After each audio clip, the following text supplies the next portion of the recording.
We're rolling. Ladies and gentlemen, a geisha. I'm dressed like, yes, this is part of my Dark Archer outfit. I probably shouldn't let everybody see that I don't have sleeves underneath. Look at you. I'm sleeveless! Please. Ladies and gentlemen, it's time to talk about the hiatus that we've all been working our way towards for the last 9 months. Yeah.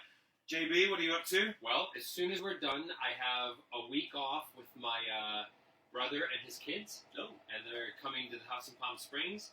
And once I'm done with, well, while I'm doing that, I'm also going into LA because there's a couple of film companies that are interested in turning my YA novels that my sister and I write for kids into film. The man that never stops. And then I go off to the UK and I do a 1-month book tour with the new book called Conjurer, which is available now. And we'll be signing all over the United Kingdom. Couple of conventions here and there, and where do you buy a book these days? I mean, because bookstores are just closing left, right, and centre. I mean, is it really Amazon? Is that the only place? Or no, where can. Well, do you buy your book? Amazon is good, but what I usually do when I go to different cities, I always look up bookshops. Yeah. Now you'll always get the big ones, Barnes and Noble, if they're still around. Did you see the big one in Vancouver that was in the centre of Vancouver? Yes, That went about 6 months ago. Yeah. There's no big bookshop in the middle of Vancouver. Type in independent bookshops. Yeah, and then you get all the little dusty bookshops. Yeah, but you also get little independent booksellers who do some really good stuff. Yeah. Powell's Books in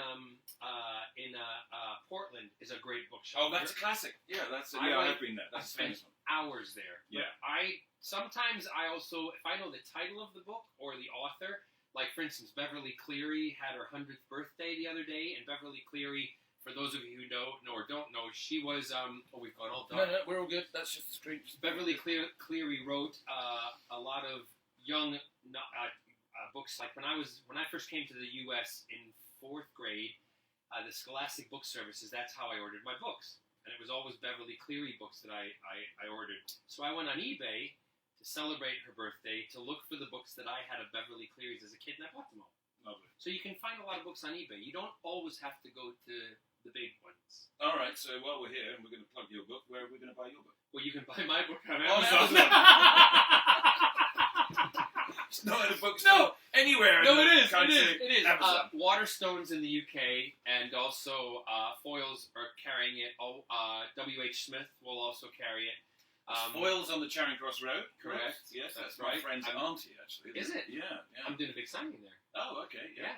And they used to have Foyles music. Do you remember that? No, I don't remember the music. Do you remember?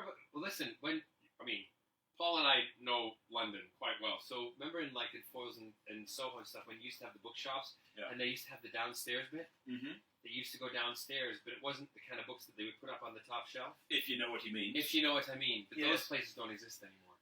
That's the reason for everything, isn't it? That's the old Soho. Yes, the old Soho. Yes. Did you ever go to a place called Tatty Bogle's? That was old Soho. Where? It was a dusty, dirty, filthy, sticky staircase at the bottom. I think it was off Kingley Court. It was around there, at the top of Beak Street somewhere. And it was this dusty old piano bar. It was revolting. Oh, God, no. I mean, it was great. Sorry if it still the Arts Club? The Arts Theatre Club, yeah. Across from the Prince Edward Theatre, Stage Zora. Yes. I spent many a night in there. But it was during the time when people smoked. Yes. Still in clubs, and you go in and you come out stinking. Yeah, absolutely reeking.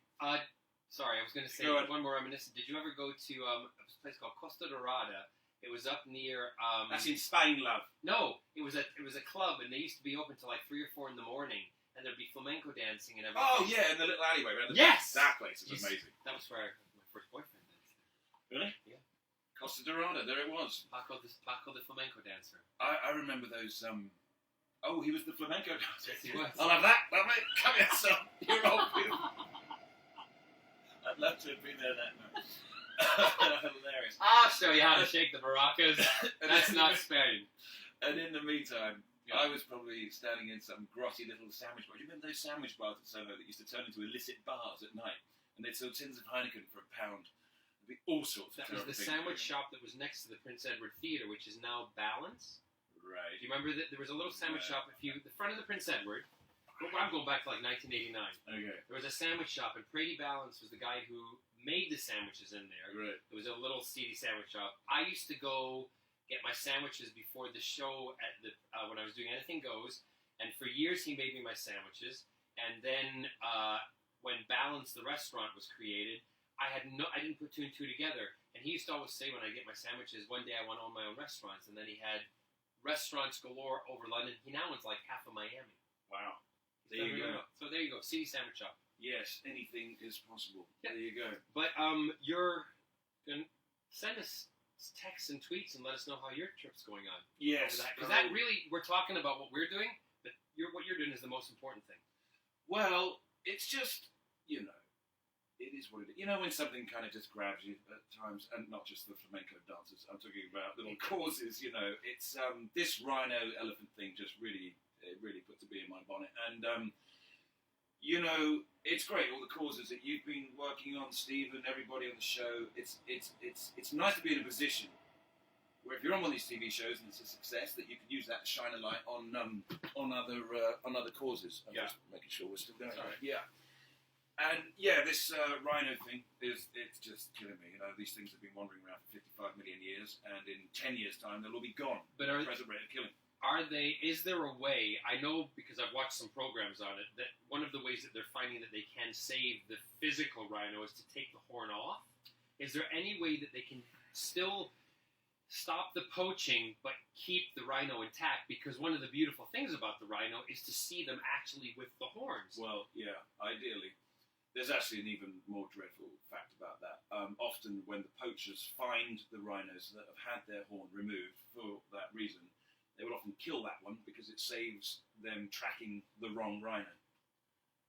So even that actually has a pretty bad, you know. Does the horn grow back? That's a really good question, and I don't think it does. Someone may correct us on there, but I really don't think so because it is fingernails. Well, Same that's what I'm material saying. as your fingernail. Yeah. It's a really, really good question. So that because it's like a hoof on a horse. Yeah. So yeah, if you find out, but if you guys know beforehand, I look like a hunchback sitting there. If you find out, let us know on Twitter. If you follow both myself or Paul, just let us know because I don't know. That's a really good. I don't believe it does, but there's all good reason to think it is. I'll say it does. The same. Okay, you say it does. I say it does. I don't know, but I'm gonna. I say it does. Let's have a gentleman's wager. So, and if it, you don't, but if I win, you have to dance for me. Not flamenco. No. God forbid. Pole dance. No. Pole dance. This is a pole dance. There you go.